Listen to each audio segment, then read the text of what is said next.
I need you to listen to me closely, sweetheart, because what I'm about to tell you, it still makes my hands shake after all these years. I never planned to speak of it again. I never wanted the memory dragged back into the light. But the night my son brought home the girl he said he wanted to marry, the moment I saw her face standing in my doorway, everything inside me froze. My heart stopped. My breath locked in my throat. Because I knew her. I knew her in a way no mother should ever recognize a stranger. And the truth behind her face, it almost destroyed us. You don't know how terrifying it is to look at someone and realize they carry a piece of your past. One that you swore you buried forever. And when she smiled at me that night, a soft little smile that didn't reach her eyes, all I could think was, how did she find us? And why now? Come sit with me. Let me tell you everything the way I lived it. Slow, breath by breath, with the fear still sitting in my chest. Because you deserve to understand how a single moment can flip a whole life upside down. My son Matthew walked through the door first, full of excitement like a boy showing off his best secret. "Mom, I brought someone special," he said. He stepped aside, and she walked in. A young woman, maybe 24, long dark hair, pale skin that looked almost porcelain under the hallway light. Pretty in a fragile kind of way. But it wasn't her beauty that struck me, it was her eyes. Deep brown, hollow at the center, as if something had been scraped out of her. I knew those eyes. I'd seen them once before. In a place I never wanted to return to. A place where a girl with the same stare whispered things to me in the dark. Things no one ever believed. "Mom, this is..." I interrupted him without meaning to. "Where are you from, dear?" I asked, my voice shaking so badly I had to steady myself on the chair. She looked at me, and didn't answer at first. She just studied me the way a person studies an old photograph they half remember. Finally she said, "I've lived a lot of places." It wasn't what she said. It was the way she said it. Calm. Too calm. Like she was choosing every word with care. Matthew didn't notice anything strange. He was glowing with happiness, proud, hopeful. And I didn't want to crush him, not without knowing the truth. But inside me, something old and cold began to awaken. As she sat down at my table, I felt myself drifting back into a memory I've spent decades trying to drown. A night when I was much younger, when a girl with that same face stood outside my window, staring in, whispering my name even though I had never seen her before. A night when the world felt wrong, tilted, as if time itself had slipped. I tried to push the memory away. For Matthew's sake. For my sanity. But every time she moved, her hair shifting, her expression flickering, that memory clawed its way forward like a hand dragging itself up from the past.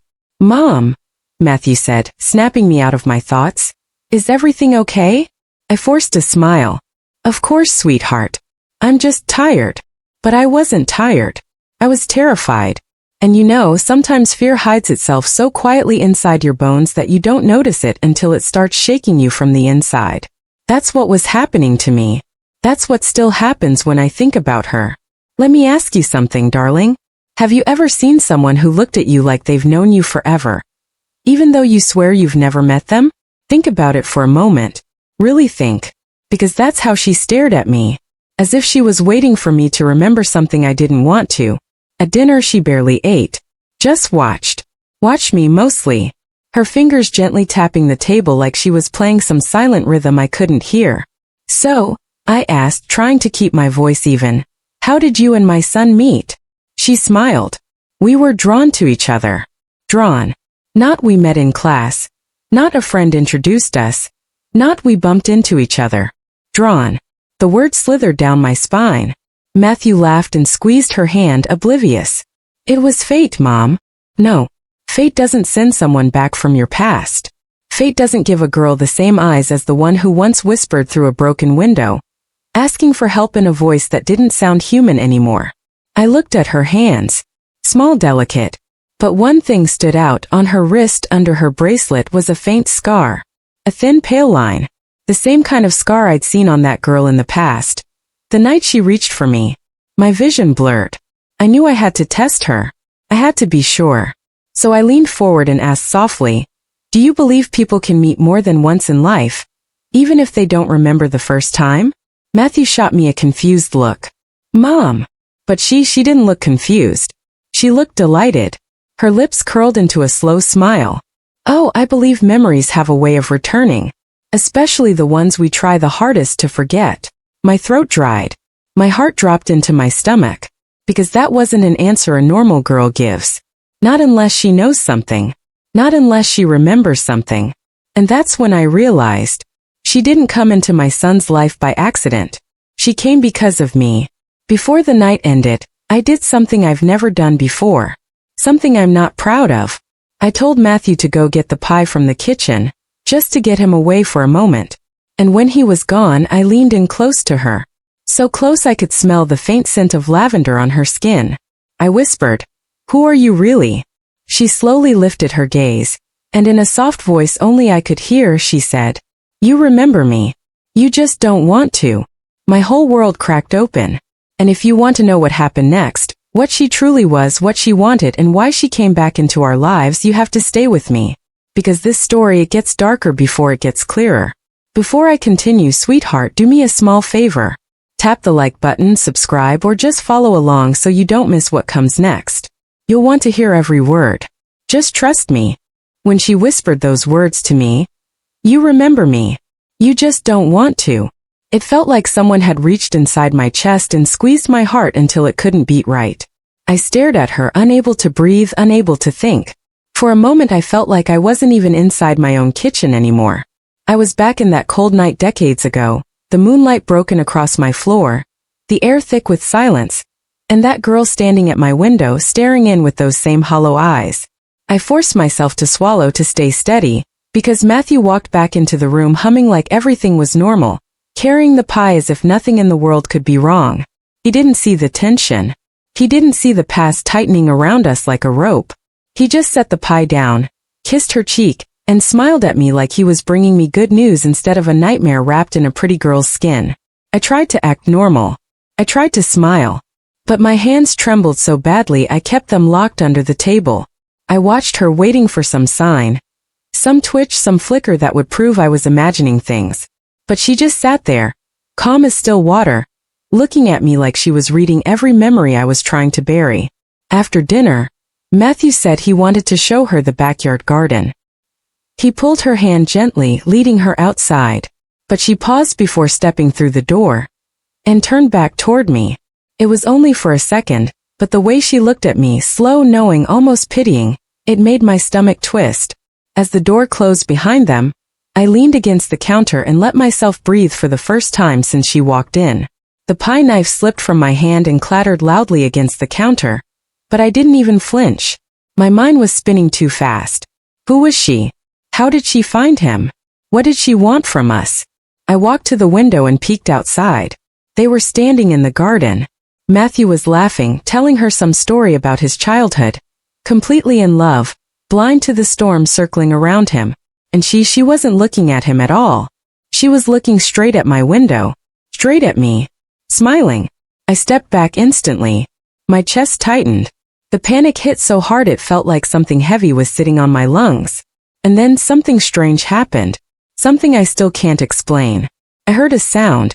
A soft tapping. It wasn't coming from the door or the window. It wasn't the clock or the fridge or anything normal. It was coming from the walls. A faint rhythmic tap, tap, tap, like fingers brushing against old wood. And with every tap I could feel something, some memory I'd locked away, trying to crawl back into the light.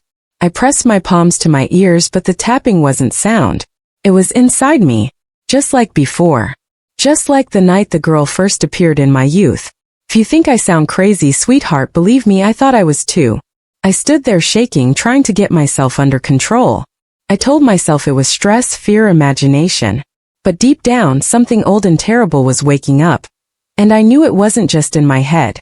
When Matthew and the girl finally came back inside, she looked at me with a softness that felt like mockery. Like she knew exactly what I'd heard. And exactly what I remembered. Matthew kissed her goodbye at the door, promised to call her that night. But she didn't leave immediately. She lingered. She looked over her shoulder at me and said, "We'll see each other again soon. There's more for us to talk about." Talk about? Talk about what? I didn't answer. I couldn't.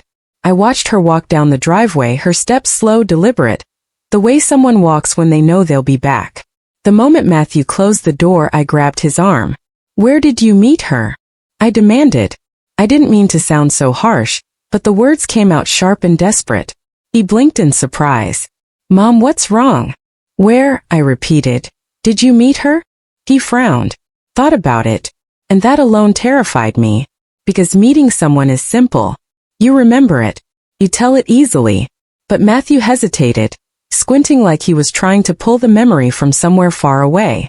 It's weird, he finally said. I don't know why I can't pinpoint it. It just happened. Happened. Like someone appeared out of nowhere and wrapped herself into his life. Did she tell you anything about her past? I asked. Not really, he said. But I don't care about that. She's amazing, Mom. She's the one. The one. Oh God. I didn't sleep that night. I sat on the couch wrapped in a blanket, staring at the front door as if she might suddenly walk back in. Every light in the house was on. I kept listening for the tapping in the walls, praying it wouldn't come back. But the house stayed silent. It wasn't until 3 a.m, when my thoughts were spinning into exhaustion, that my phone lit up with a message. It was from Matthew. Mom, she's outside my apartment. She says she needs to talk to you. She says it's urgent. My blood ran cold. I texted back instantly. Do not let her in. I'm coming. I don't know how I drove so fast in the dark. I barely remember the streetlights blurring past me. All I remember is the fear, heavy crawling fear that something I buried long ago had finally come to collect its due. When I reached his building, I saw her immediately. She wasn't standing near his door. She wasn't pacing. She wasn't nervous. She was sitting on the steps. Calm. Still. Waiting for me. As if she knew I would come. When she lifted her head, her eyes met mine, and something in the air changed, like the world itself was holding its breath. And in that quiet, she said the last thing I ever expected to hear. You left me once. You won't leave me again. My knees nearly gave out. Because only one person ever said those words to me. Only one. Sweetheart, before I continue, tell me honestly, do you want the truth behind who she really is? Or should I ease into it slowly? Because the next part, it's darker than you think. When she said those words, you left me once. You won't leave me again. My whole body turned to ice. I stood there on the steps, the cold air biting at my face, my breath coming out in thin little shivers. It felt like time folded in on itself, dragging me back into a memory so dark I'd spent half my life pretending it never happened. I whispered her name before I even realized I was speaking. Not her new name. Not the one she'd given Matthew. No. I said the name of the girl I saw the night I was 19. And she smiled. Not surprised. Not confused. But pleased. As if she'd been waiting decades just to hear me say it again. See, she whispered. You do remember. My legs nearly buckled. I gripped the stair railing to keep myself standing. Matthew came rushing down the hallway, still barefoot, hair messy, worry stamped all over his face. Mom? What's going on? Why are you two? She didn't even look at him. Not once. Her eyes stayed locked on mine like he didn't matter. Like nothing mattered except the unfinished thread between us. I forced myself to breathe. I had to protect my son. No matter what she was. No matter what she wanted. So I pushed the fear down, swallowed it, buried it deep the way I did all those years ago. Matthew, I said softly, go back inside. No, he said, stepping closer. Tell me what's happening. Please, I whispered. My voice cracked. Just do what I say this time. He stared at me, confused, hurt. But after a moment he nodded and stepped back inside. Though he didn't close the door completely. He stayed near it, listening. I turned back to her. What do you want? I asked. Why are you here after all these years? Her head tilted just slightly, like she was studying a fragile creature she could crush whenever she chose. I never left, she said. I've been waiting for you to find me again. No, I whispered, shaking my head. No, that's impossible. You were. But I stopped myself. Because the truth was something I had never said out loud. Not to my parents. Not to my husband. Not even to myself in the dark, when the memories clawed their way to the surface. The truth was, I didn't know what she was. I only knew that night should have been the end of her. She stood up from the steps and slowly walked toward me, her movements gentle, as if she didn't want to scare me, which only terrified me more. The closer she got, the more I could see it. The thing I tried to forget. Her scar. The thin line on her wrist. The same one I saw when she grabbed my window frame on that cold night long ago. "You shouldn't be alive," I whispered. She leaned in, her breath brushing my cheek like a cold breeze. "And yet here I am." I stepped back. "Stay away from my son." Her smile faded. For the first time, something sharp flickered in her expression. Anger or maybe disappointment. "I didn't come for him," she said. "I came because you still owe me what you promised." "I never promised you anything." "You did." Her voice softened, almost tender. "You just don't remember. Or you choose not to." My pulse hammered so hard I felt dizzy. I didn't know what to believe. My memories of that night were fractured, blurred. Like a dream I could never fully wake from. "Tell me," I said. "Tell me what happened." And just like that, her expression changed. Her eyes softened and she lifted her hand as if she wanted to touch my cheek. Something maternal, almost gentle. I flinched away. "You were so lonely back then," she said. "Do you remember that? You felt invisible. Forgotten. No one believed you when you cried. No one listened." My throat tightened. Not because she was wrong, but because she was right. I had been lonely. So lonely I used to stare out my bedroom window at night, just to feel like the world was bigger than my small, quiet life. I used to talk to the wind because it was the only thing that talked back. "You called out," she whispered. "You said you wished anyone would hear you." And I did. I shook my head. "That's not true." "It is," she said. "I came to you because you asked for me." She stepped closer again, and I felt something cold wash over me. Not fear this time, but recognition. A horrible, sinking recognition. Because when I was 19, I did say those words one night. I did whisper them into the dark. But I never thought anything heard me. I never thought anything listened. "You gave me your trust," she said. "And then you abandoned me. You left me at the window when the world turned cruel. You left me in the cold. And now," she smiled faintly, "I'm here to take back what you owe." I felt the blood drain from my face. "And what is that?" "Your loyalty," she whispered. "Your word. Your company. You promised you'd never leave me alone."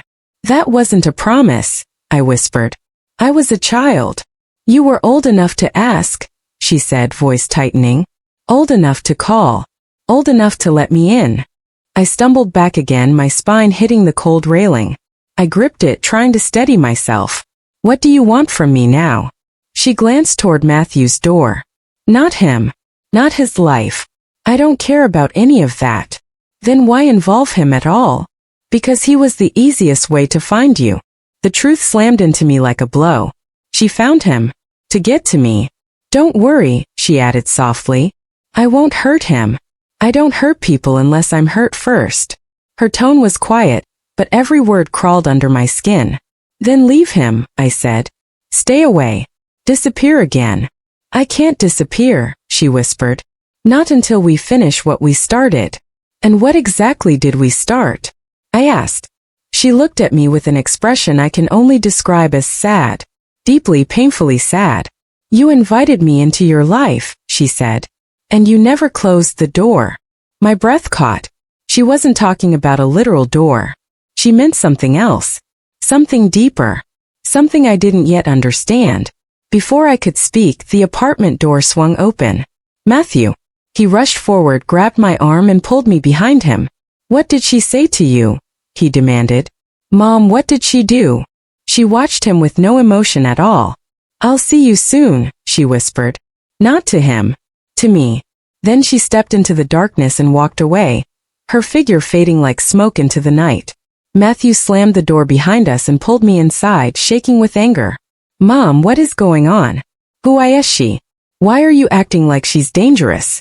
I opened my mouth to tell him the truth, but before I could speak, 3 soft taps sounded against the wall behind us. Tap, tap, tap. Just like the past. Just like before. And I realized, she hadn't left at all. "Sweetheart, before I go on." The moment those 3 soft taps echoed through Matthew's apartment wall. Tap, tap, tap. It was like the years folded backward and dropped me straight into that night I've spent half my life trying to erase. My son froze.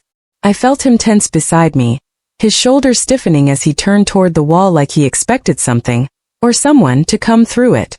"Mom, did you hear that?" he whispered. I wished I could lie. I wished I could tell him it was the pipes or the wind or an old apartment settling. But the sound wasn't mechanical. It wasn't random. It was intentional. It was the same rhythm she used years ago, when she first appeared at my window. Tap. Pause. Tap tap. A secret knock. One meant only for me. Matthew stepped closer to the wall. "Is someone in the hallway?" "No," I said, grabbing his arm quickly. "Stay away from it." He turned to me confused, scared, angry. "Mom, I'm not a kid. Tell me what's going on. Tell me who she is and what she wants." His voice cracked on the last word, and that hurt the most. I never wanted him to be dragged into this. I never wanted my past to stain his future. But here he was, standing in his own apartment with walls that weren't supposed to tap back, with a girl he thought he loved turning into something he didn't understand. "I will tell you," I whispered. "But not here." Another tap hit the wall behind us, louder this time. And closer. My skin crawled. Matthew looked at the wall again. "Mom, seriously, this is insane." "Grab your keys," I said. "We're leaving." "What about her?" he asked. "What if she comes back?" "She already has," I said quietly. He didn't argue again. He grabbed his coat and keys, and we hurried out of the apartment. But the moment we stepped into the hallway, I felt it. This heavy pressing cold in the air, like the temperature dropped 10 degrees. Matthew felt it too. I saw him shiver. "Mom, do you feel that?" "Yes," I said. "Move." We headed for the elevator, but halfway down the hall, the lights flickered. Once, twice, then steadied again. Matthew stopped walking. "Okay, that's weird." "No," I said. "It's her." He stared at me like he wanted to deny it, but the fear already settled in his eyes. He believed me at least enough to move faster. We reached the elevator just as the lights flickered again. I jammed the button. The elevator dinged open and we stepped inside. But right before the doors closed, I heard it. A whisper. So faint I thought it might be the building settling. Or maybe my own mind unraveling. But then I heard it again. Right behind us. From down the hall. "Don't run from me." Matthew's head snapped toward the sound. "Who said that?" The elevator doors closed before either of us could see. And thank God they did, because I knew exactly who said it. She wasn't following us. She was already here. The elevator descended too slowly for my comfort. When we reached the lobby, I grabbed Matthew's hand the way I used to when he was 5 and refused to cross the street without me. He didn't pull away. He was scared. Really scared. We rushed to my car. I unlocked it with shaking hands and practically shoved him inside before climbing in myself. The moment the doors shut, the silence hit thick, heavy, suffocating. "Mom," Matthew whispered. "Please tell me what this is." So I started. Not everything, not yet. But enough to pull him into the truth. When I was 19, I started seeing a girl. A girl who appeared at my bedroom window at night. Matthew's eyebrows pulled together. "Like a ghost." "No," I said. "Not a ghost. Something else. Something in between." He swallowed. "What did she do?" "She didn't hurt me," I whispered. "She just watched." For weeks. Every night she stood outside, tapping on my window with that same rhythm. Tap, pause, tap, tap. And she would whisper my name. Softly. Like she knew me. Like she belonged to me. Matthew's voice dropped. "Did she talk to you?" "Yes," I said. "Once." The night everything changed. I looked forward, the memory tightening in my chest. She told me she came because I called for her. Because I said I wished someone would listen. And she listened. I didn't believe her. I was scared. So I closed the curtains, told her to go away, told her never to come back. And she left. "Yes," I whispered. But not peacefully. She reached through the window frame. She grabbed my wrist. She dragged her nails down my skin and said, "You asked for me. Don't forget." And then she was gone. Matthew blinked slowly, trying to absorb it. "Mom, that's insane." "I know," I whispered.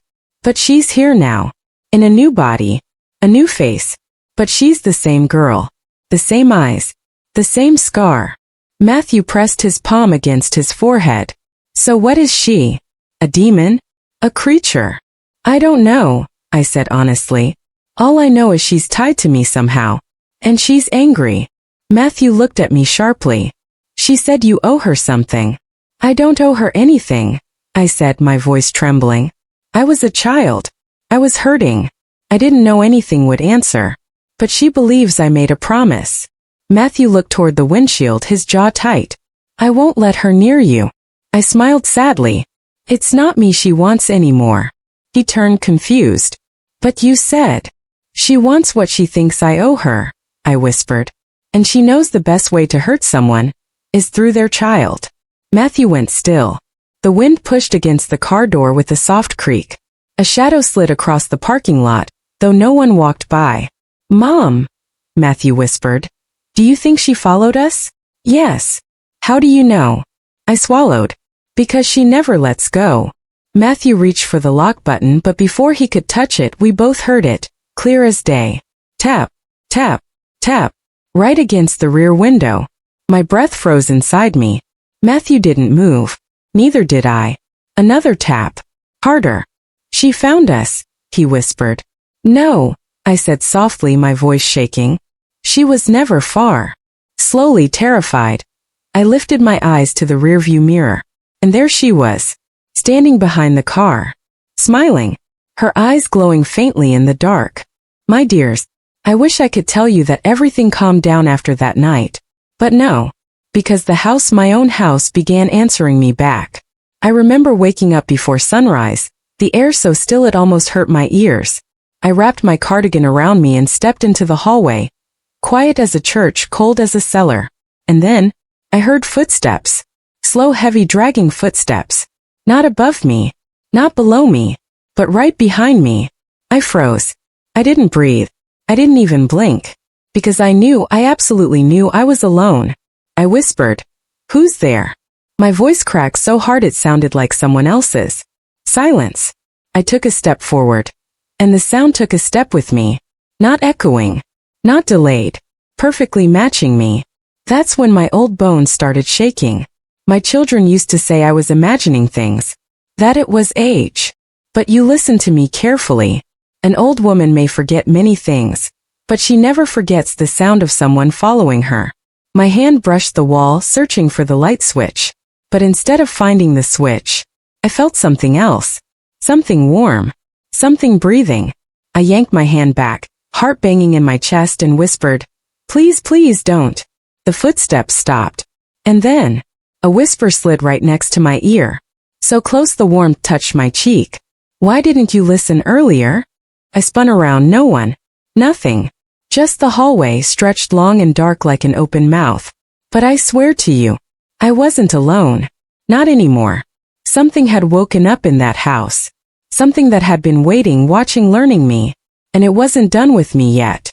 My sweet child, if you've stayed with me this far, then you're brave, braver than I ever was. Because this next part, I never told anyone. Not my children, not the neighbors, not even the police. After those footsteps followed me down the hallway, I locked myself in my bedroom. I pressed my back against the door and told myself it was just stress, just age, just loneliness.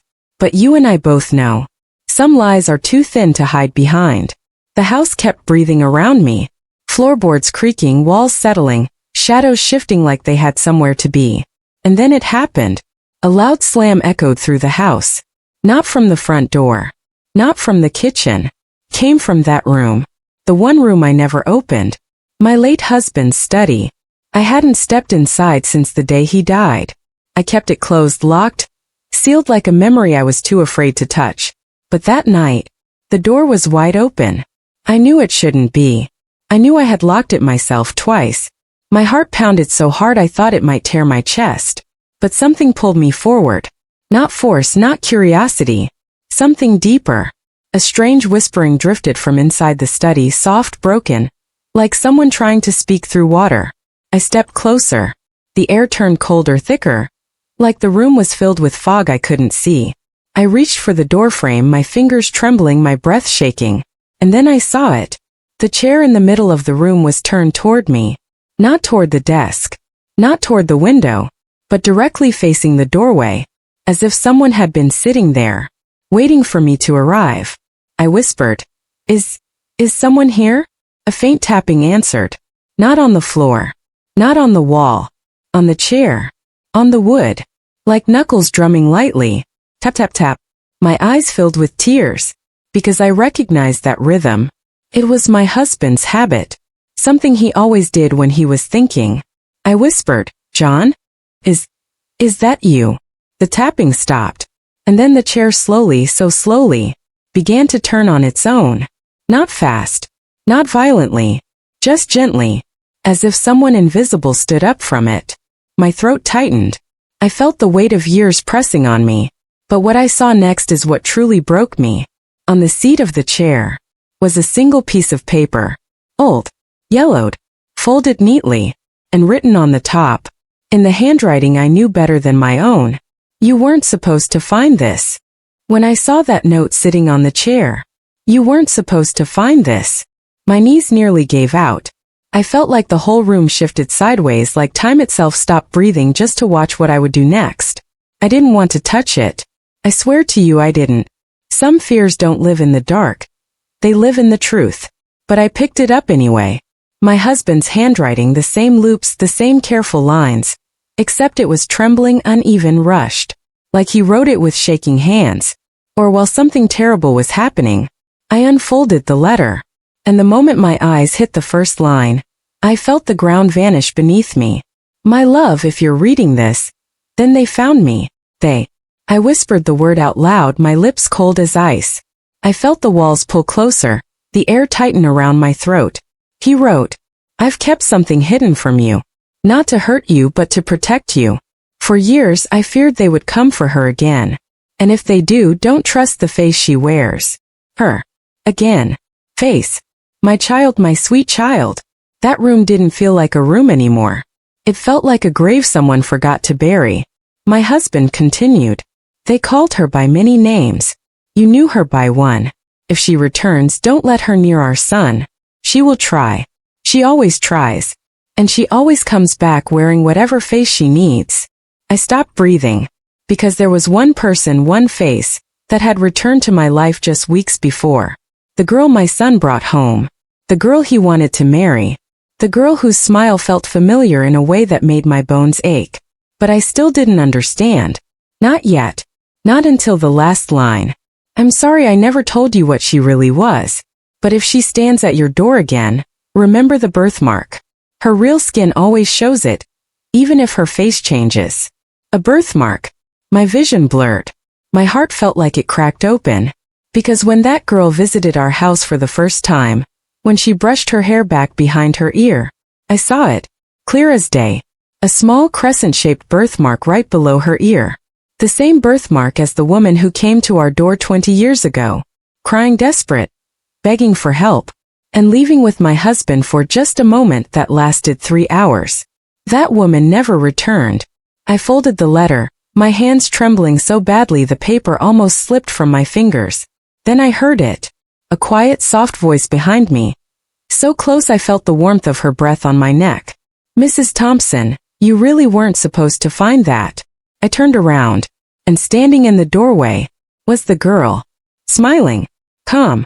Her head slightly tilted. Hair pushed behind her ear. And the birthmark glowing like a warning my husband left from the grave. When I saw her standing there in the doorway, calm, smiling, and that small crescent-shaped birthmark showing, my body froze. My knees nearly gave out, my hands trembled, and I felt like the walls of the house themselves were holding their breath, waiting for me to react.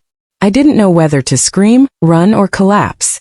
She tilted her head slightly and said softly, Mrs. Thompson, you finally understand, don't you? I took a shaky step forward, gripping the back of the chair like it was the only thing keeping me tethered to reality. Understand what? I whispered, my voice hoarse. What do you want from me? From Matthew. Her eyes glimmered just slightly, in the dim light of the hallway. I came back for what you promised me. And you've had years to forget it. But I never forgot you. I swallowed hard, shaking my head. I never promised anything. I was a child. You don't belong in our lives. Stay away from my son. She smiled faintly, almost gently, but there was a sharpness in it, a cold edge that made my blood run icy. He is not my target, Mrs. Thompson. Never him. But he is the easiest path to you. He always was. I wanted to step closer, to confront her, to demand answers, but my body refused. My hands shook so badly I couldn't even lift them. Then why are you here? What are you? I whispered. Her smile faded. She stepped closer, and I felt that cold, subtle weight of her presence, like the air itself was pressing on me. I am someone you called to you. Someone who answered. You've hidden from me, buried me under time, under silence, but you cannot erase me. I took a step back. I don't even know who you are. What happened 20 years ago, it was a mistake, a nightmare. You have no right. Her eyes softened just slightly, and for a heartbeat, I thought she might speak something gentle. But then the cold returned. I am what you created, Mrs. Thompson. That night, when you whispered, when you called for someone to hear you, I came. And I've waited. I could feel my heart hammering. My chest was tight. My mind raced with all those long-buried memories. The girl at my window, the tapping on the wall, the whispering in the dark, the night I never spoke of again. And now she was real. Right here. In my hallway. I took a deep breath and tried to steady myself.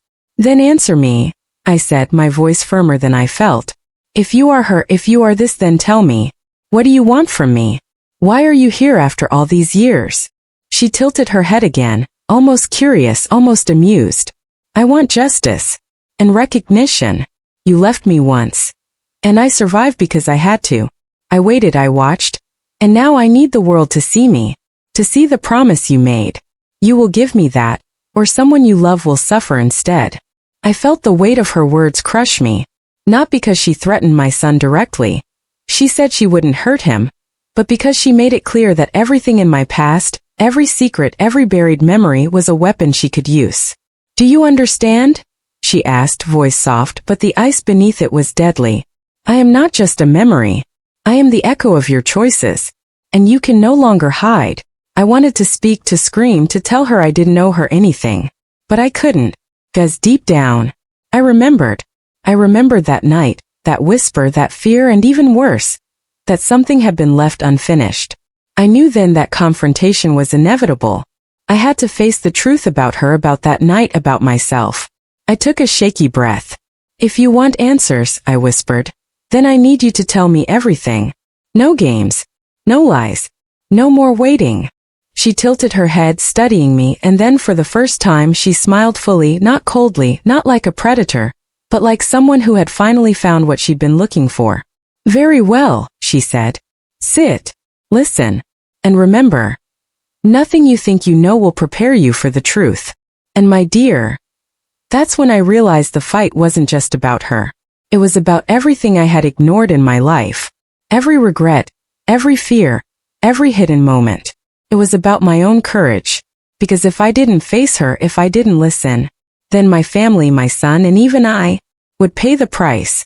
I followed her into the living room, though every inch of my body fought against it. My hands trembled so badly. I tucked them into my cardigan so she wouldn't see how truly afraid I was. She stood by the window, the moonlight touching her face like it knew her better than I ever did. You want the truth? She asked without turning around. My voice barely came out. Yes. She finally looked at me, and her eyes, they weren't angry. They weren't even cruel. They were tired. Deeply, painfully tired. Like someone who had carried a weight far heavier than her small frame could bear. 20 years ago, she began, you were not the only one scared. Those words stunned me. I shook my head. I don't understand.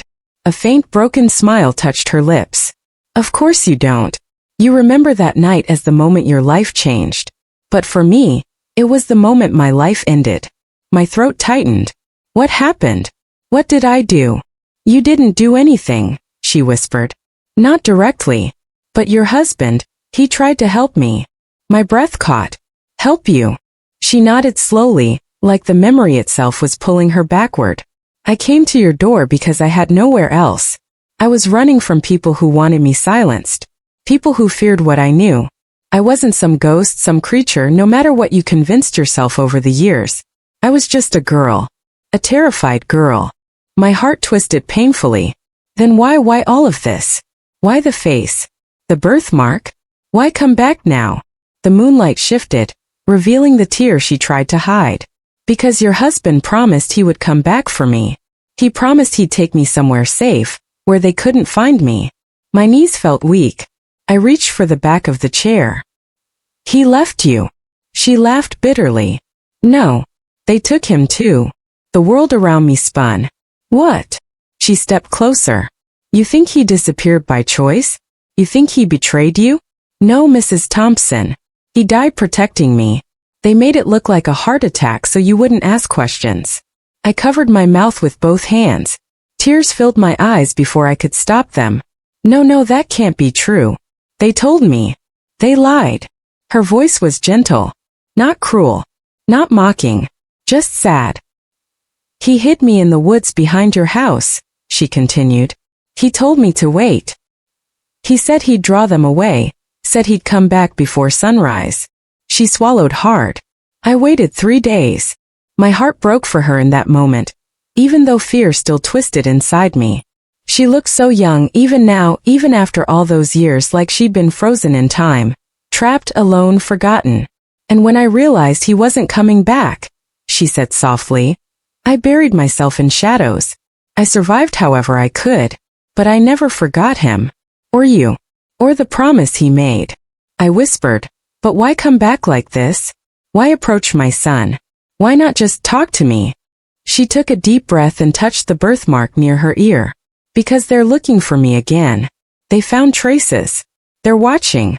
And your son, she paused, her voice trembling. Your son looks exactly like him. It was the only way I knew you'd let me in. I felt the room tilt as the truth hit me. She wasn't a ghost. She wasn't a demon. She was a girl hurt, hunted, desperate, and clinging to the last promise anyone ever made to her. But then she said something that chilled my bones all over again. You think this is the end of the story? She whispered. It isn't. I stared at her, breathless. What do you mean? Her eyes darkened. Slowly. Deliberately. They're coming back, Mrs. Thompson. The same people who took your husband. They know I'm here. I stumbled back. No, not again. She stepped forward, her face softening, her voice almost pleading. I need your help this time. I have no one else. And if we don't face them together. Her voice lowered, barely above a whisper. None of us will survive what happens next. When she whispered that none of us would survive, I felt something inside me crack. Not fear, no. Something older, heavier. That feeling a mother gets when she knows danger is already inside the house, breathing her air. I stared at her, my whole body cold. What do you mean they're coming back? She didn't answer right away. Instead, she walked to the window and pulled the curtain back just an inch. Her breathing slowed, her eyes sharpened. They've been watching me for weeks, she murmured. Every place I've stayed, they've followed. I came here because this was the last place they'd expect me to return. They think your husband died without telling anyone the truth. I swallowed hard. But why would they hurt us? What do they want now? She turned to me slowly, her voice barely holding together. They want the documents he hid. Documents. My heart lurched. What documents? She stepped closer, her eyes locking onto mine. The ones he hid in this house. The room tilted. For a second I thought I might faint. My husband. He never told me anything about. Of course he didn't, she interrupted softly. He was trying to protect you. But they're not after you. They're after me. And if they think you know something. She didn't finish. She didn't need to. I already understood. I backed away, gripping the edge of the fireplace. So what do you want from me? I'm an elderly woman. I can't fight anyone. I can't. You can help me find the file, she whispered. Once I have it, I can disappear forever. They'll stop. You'll be safe. And what if I say no? My voice shook despite my best efforts. She looked down.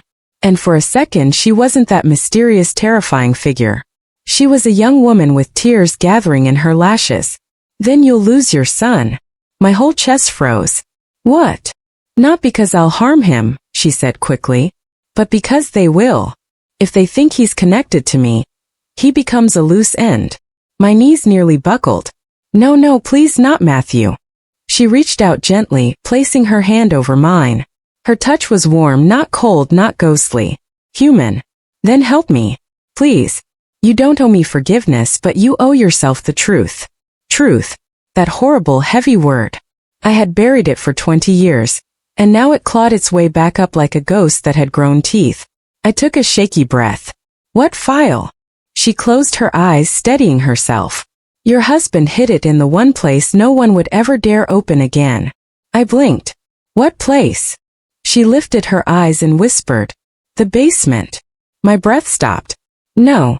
No, that basement is sealed. I haven't gone down there since the night he... I know, she said gently. That's why he chose it. I felt tears burn behind my eyes. Memories of dust, darkness, cold cement, and the sound of something, someone, moving in the shadows long ago flashed through my mind. I can't go down there, I whispered. I can't. She stepped closer. You're not alone this time. Before I could answer, before I could breathe, the lights flickered. Just once. Then again. Then the entire house went black. Silence swallowed everything. I could hear her inhale sharply. They found us, she whispered. My heart slammed against my ribs. What do we do? She grabbed my wrist, her voice urgent. We go now. Basement. That file is the only thing that will keep us alive. I didn't move. My legs wouldn't listen. I'm scared. I whispered, my voice breaking. I can't be that brave woman anymore. She squeezed my hand tighter. You already are.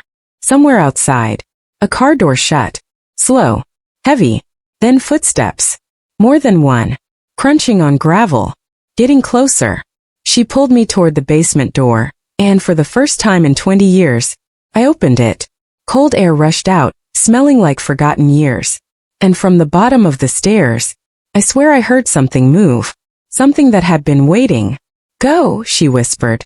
I'll be right behind you. But just as I took the first step down, someone knocked on the front door. Not loud.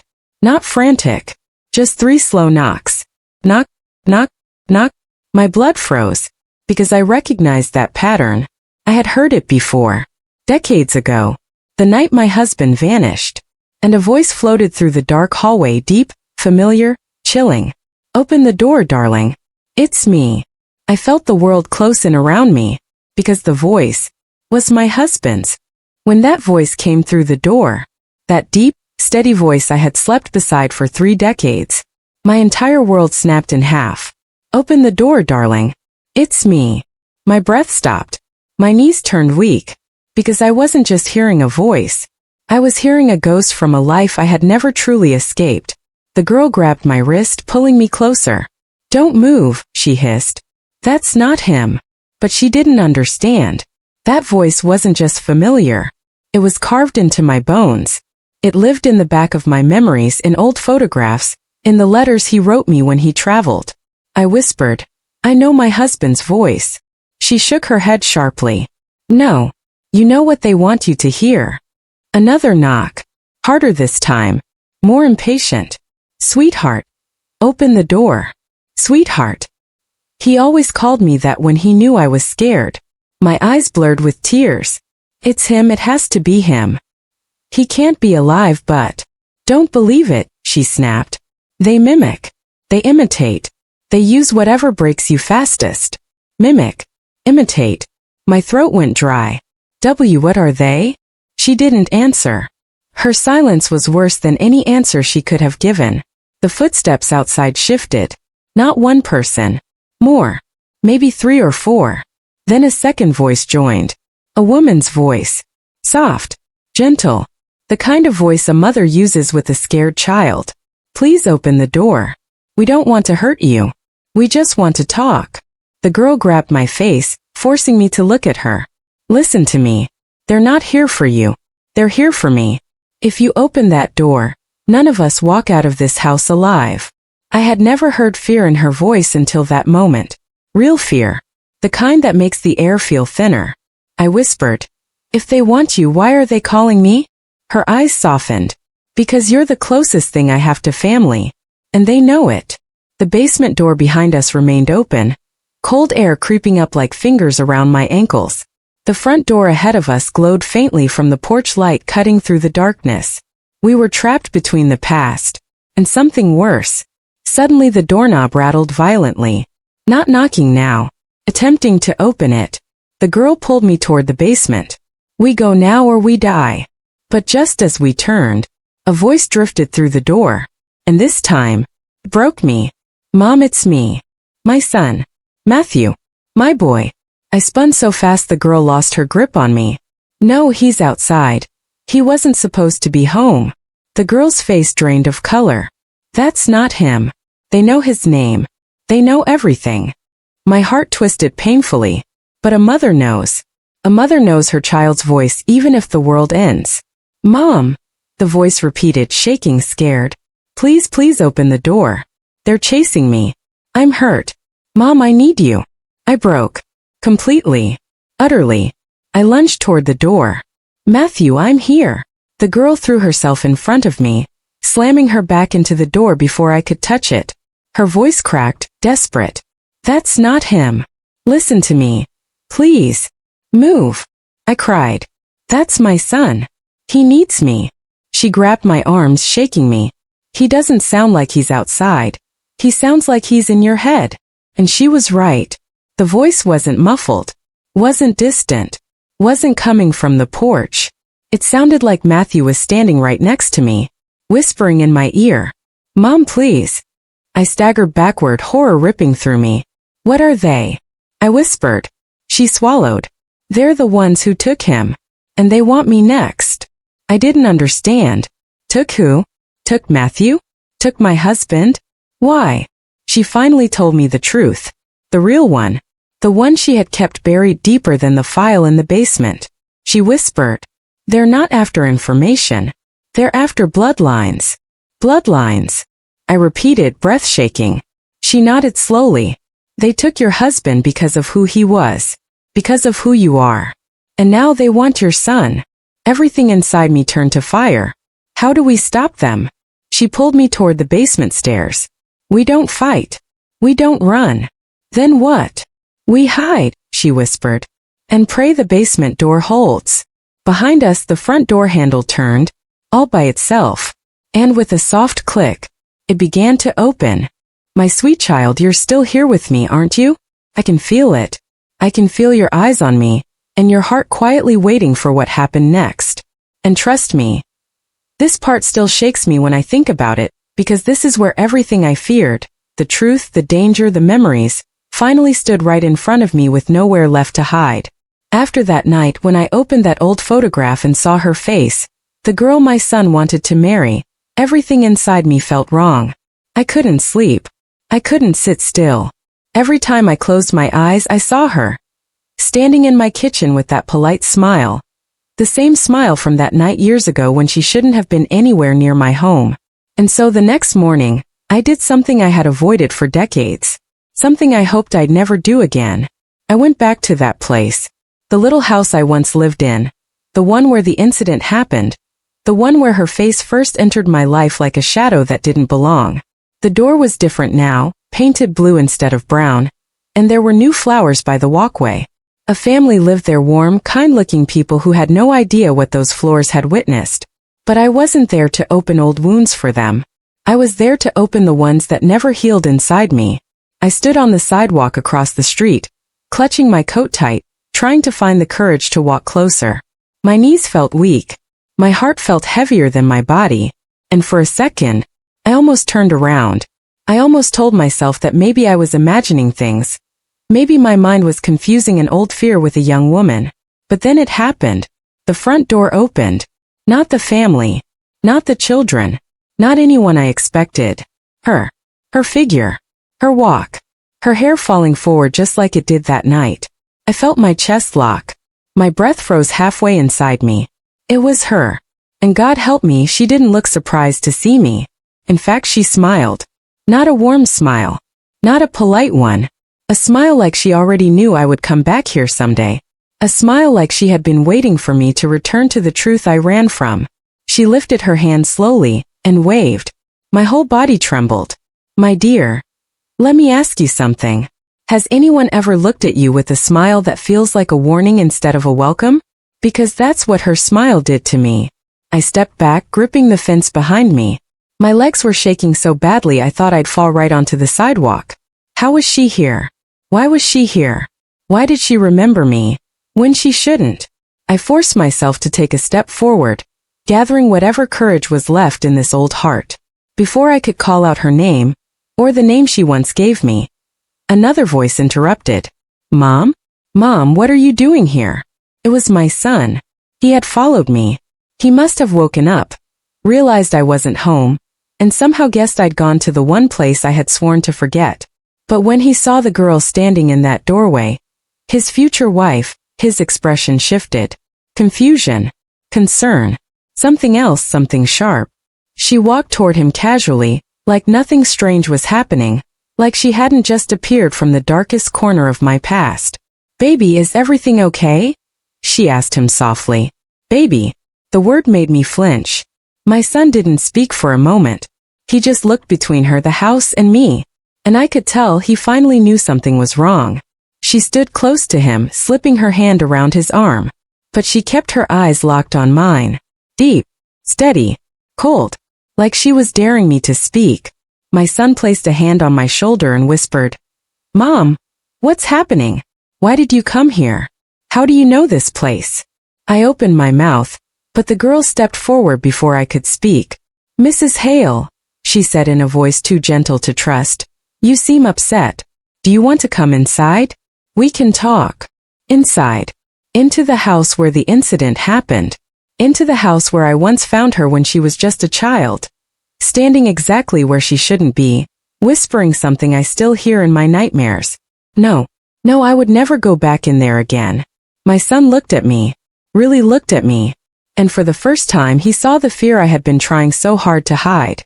She saw it too, and that's when she said something that made my skin crawl. I remember you, she whispered. My knees almost gave out. My son blinked. You remember my mom? From where? The girl tilted her head, still smiling. In the old house, she said softly. Many years ago. I told you I had been there as a child. But I guess your mother remembers me better than I thought. I grabbed my son's hand so tight he winced. No, I whispered. She wasn't just a child. She wasn't supposed to be there. She cut me off. I was lost, she said, shrugging like it was nothing. I wandered in. Kids do strange things. Trauma makes memories blurry. Doesn't it, Mrs. Hale? But her eyes told a different story. They told me she wasn't lost. She wasn't confused. She came there on purpose. My son glanced between us, torn, desperate to understand. And then she leaned closer to him and whispered something so faint. I almost thought I imagined it. Your mother scares easily. She always has. My heart stopped. She knew. She remembered everything. She wasn't scared of me that night. I was scared of her. I swallowed hard, took a shaky step back, and finally spoke the truth that had lived in the darkest corner of my memories for years. She wasn't lost.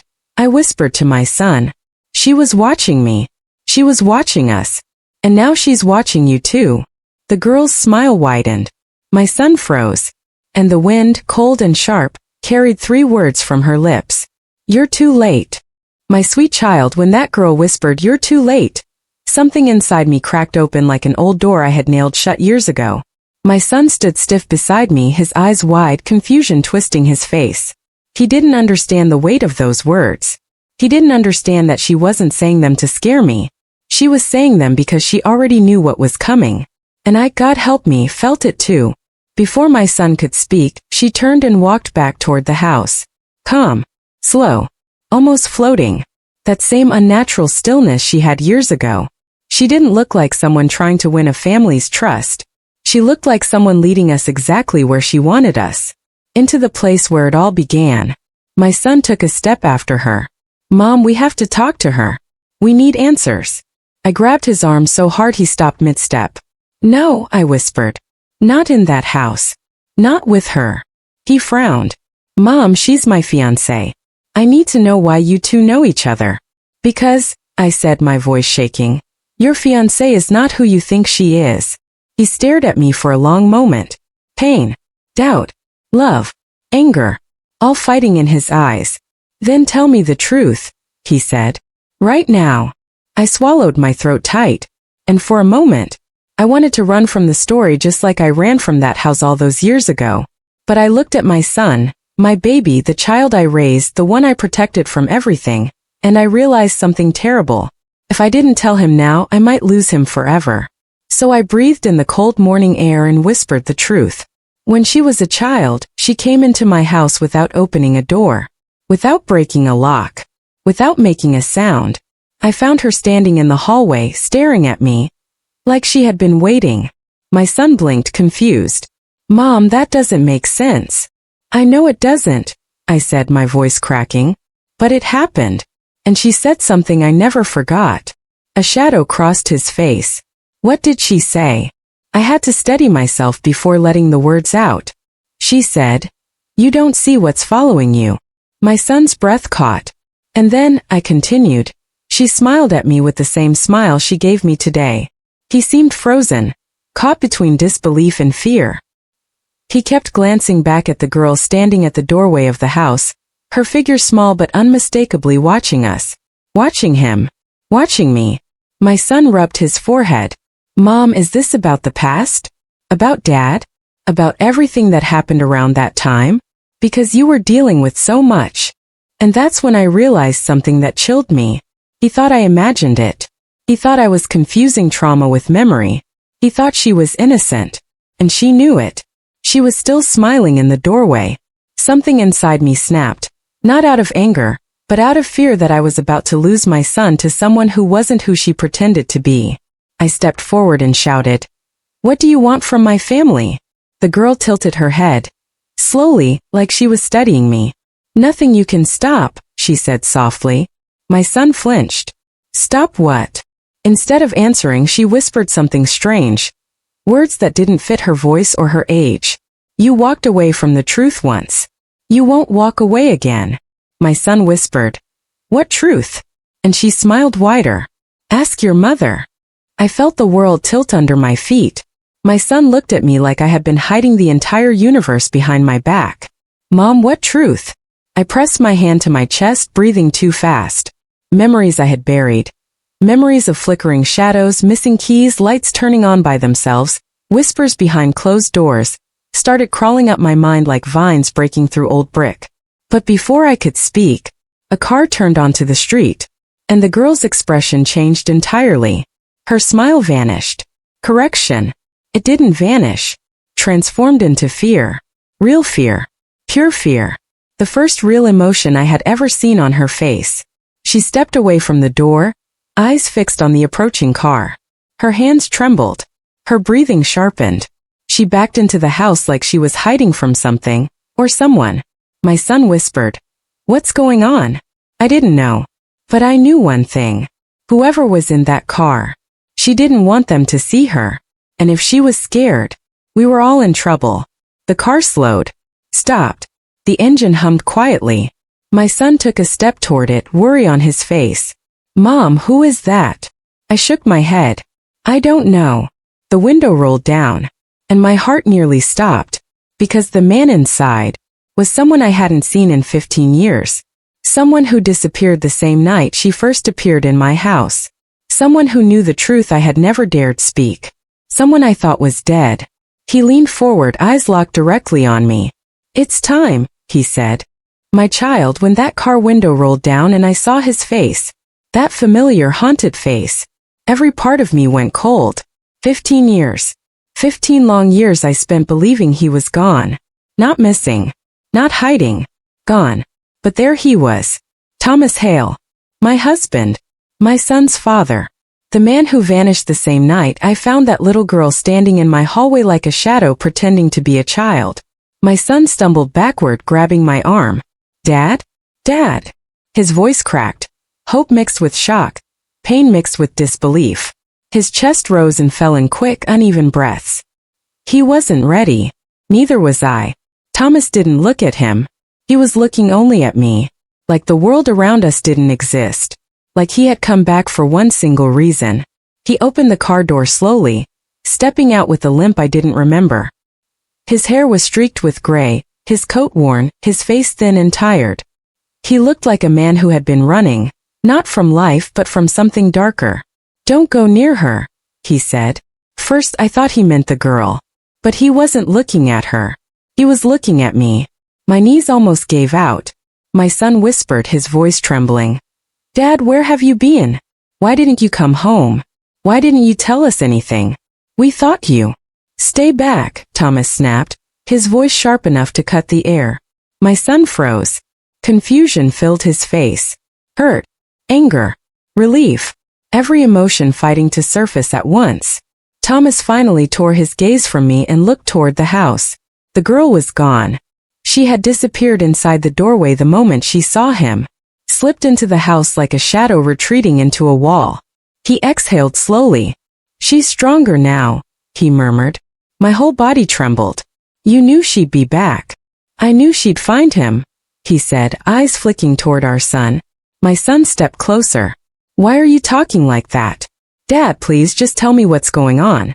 Why are you acting like she's dangerous?" Thomas looked him dead in the eyes. "Because she is." My son's jaw tightened. "You don't even know her." Thomas shook his head. "I know exactly what she is. Not who. What?" Those words hit me like a cold wave. He stepped closer to me and for a moment it felt like time froze. The past and present collided so violently I could barely breathe. He whispered, "You should have told him the truth years ago." I shook my head. "You left. You didn't give me a chance."